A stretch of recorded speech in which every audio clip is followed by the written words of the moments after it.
Hello everyone, today I wanted to talk to you about something that a lot of people overlook when they're learning the guitar, and that's how to hold your acoustic guitar properly.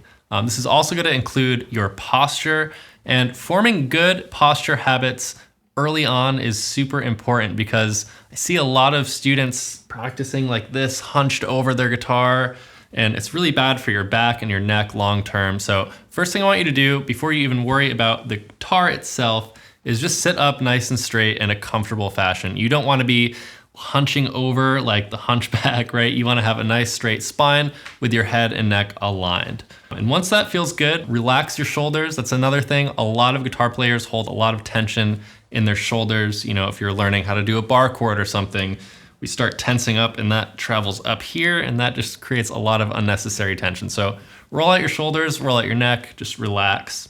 Now, how do we actually hold the guitar properly? Well, there's a lot of different things that people do sometimes that are red flags. And when we're learning guitar, we have a tendency to flatten it out almost. I've seen players put it flat on their lap like this so that they can see the fretboard more easy, right? Which makes sense. We want to see what we're doing, but what this does is it creates a right angle with our wrist, and that's going to lead to tendonitis and a whole bunch of wrist problems. So we really want to make sure that the guitar is flat on our lap against our body. Now, yes, it might be a little more challenging to see all 6 strings on the fretboard, but the more you practice, the easier this will get. Now, one more thing to pay attention to is our right and our left arms, right? Our right arm kind of hugs the acoustic guitar into our body like this, holding it in place, right? This is going to help prevent it from sliding right off of our lap or falling over. Now, what I like to do mentally is I think of this kind of like I'm pulling this into my body, which when I do is gonna make the neck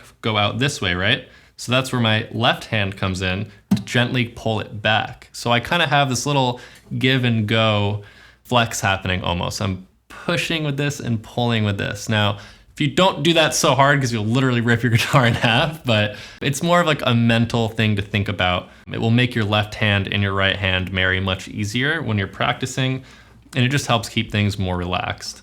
Now, in terms of where you want to keep the guitar on your lap, all guitars have this contour, and that's generally where you want to tuck your thigh or your leg in, nice and snug there. Don't obsess over how far up or down on your leg it is. As long as it's resting against your body, you're in great shape. Again, these are all really important habits to form early on. It's going to ensure that you have good health physically and that you have the most dexterity and playing abilities while you're practicing guitar.